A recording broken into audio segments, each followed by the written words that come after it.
Hey, what's going on, guys? My name is Jake from TodaysiPhone.com, and I'm sorry for this weird background and lighting and stuff, but I'm home for spring break. Yay! But unfortunately, that means I don't have any of my lighting stuff with me. And my lighting stuff is, well, it's a lamp, but it's not here.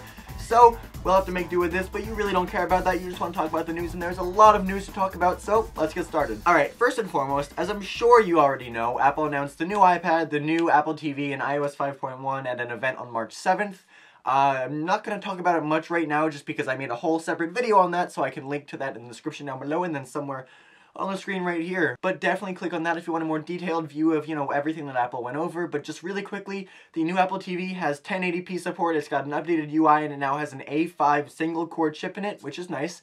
iOS 5.1 came out, it's available now over the air or through iTunes. Changes the lock screen a little bit, puts the camera slider right there next to the unlock slider, always, so there's that. And Siri for Japanese support should be rolling out soon, and then it's also supposed to fix some battery issues and bugs and that kind of stuff. And the new iPad has a Retina display, A5X processor, 5 megapixel camera, voice dictation, and 4G connectivity, which is awesome. So overall, it's a pretty solid update. One thing I do want to point out is that Apple, announced that it was going to be a personal hotspot like the iPhone 4S, which is super cool, except not on AT&T. It's weird though, because it's so unlike AT&T to be the wet blanket at the party, right?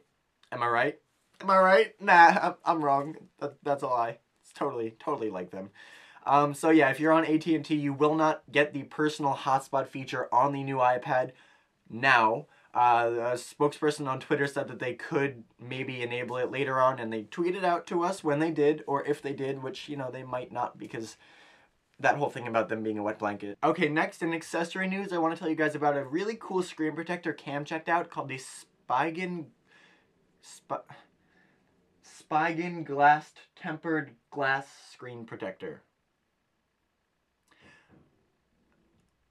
Okay, so as I'm sure you know, most screen protectors are, flimsy pieces of plastic that are incredibly infuriating to put on your device, and there's bubbles. If it's uneven, then it comes off. It's a lot of effort and a lot of work to be putting into a tiny piece of plastic. But if you want to put that effort into a tiny piece of glass instead, you should definitely check this out. So what sets this screen protector apart from all the other ones out there is that it's not actually plastic, it's a 0.4 millimeter thin piece of tempered glass that sticks to your iPhone's display. Now this has a couple really cool applications. First of all, it doesn't give you that annoying feeling when you have a screen protector on your phone. It feels just like you're using the screen on your iPhone, which is great. And second of all, it is designed in a way where if it does get hit or dropped with enough force, it's not gonna, shatter or crack your screen or anything. It's gonna break into tiny, tiny little pieces and then dissolve into the universe and become stars. No, that's not, well, maybe. It's not gonna like break into sharp angles and stab your fingers when you try to type. It's gonna, break into little tiny pieces and not harm the display or you. Anytime you add some sort of skin or screen protector to your device that alters the thickness even a little bit, it could mess with the really precisely designed cases. And because this is glass and it's a little bit thicker than most screen protectors are, you could run into some issues there, so definitely take that into consideration.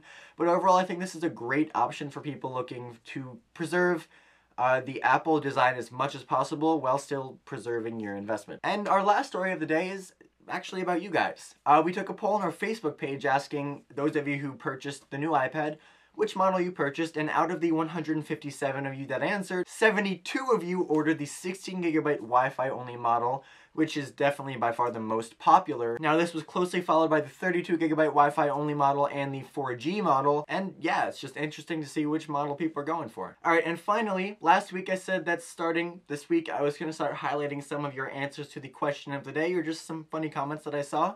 So without further ado, welcome to the first ever edition of Comment Corner. Now the question I asked last week was, what iPad 3 feature would most surprise you? Of course, we already know what the new iPad, not iPad 3 features are, but it still could be fun to take a look at what you guys were thinking before the event. XX the Boss 562 said 3D iPad. Sorry, that didn't happen. Save G36 said kitty cat.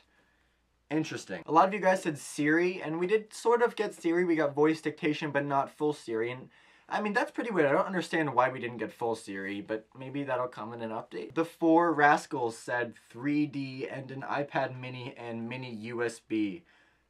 Dude, I mean, do you know Apple at all? Come on. A lot of you guys said 3D iPad. That would be awful, in my opinion. I don't know what you guys are thinking. That would be terrible. Alpha Rexable said, I spy with my little eye a mustache near an iPhone. You do indeed. That is a mustache. And congratulations, you're the first person I've seen that's actually pointed that out. I was wondering when somebody would notice my mustache on the wall. Not my mustache. God, that would be weird. Could you imagine? No, it's a paper mustache. And we're gonna end with a comment from Calicid. And he said, iPad 3 will have Glenn, a non-beta version of Siri and a dude voice, lol. Well, it didn't happen yet, but maybe someday, Glenn. Maybe someday. Okay, well that's it for this week, guys. But before I go, I want to leave you with a question of the day, and that is, if you did buy a new iPad, or if, let's just say you were going to, which model would you / did you buy and why? Personally, I went with the 32GB 16... Nope, that makes no sense. Personally, I went with the 32GB Wi-Fi only model. I had the 16 before and, you know, it was a little tight on space, so I upped to the 32. Stuck with the Wi-Fi because I don't want to pay a monthly charge, but that's just me. I want to know how you guys feel about this, so let me know in the comment section down below or on Twitter at @TIP_Jake. And if you have a very insightful or ridiculous comment, you could just be on next week's comment corner. And as always, the links to everything I talked about in this video are in the description down below. And for more news, views, and reviews, definitely check out TodaysiPhone.com. Wow! I'm not gonna do that.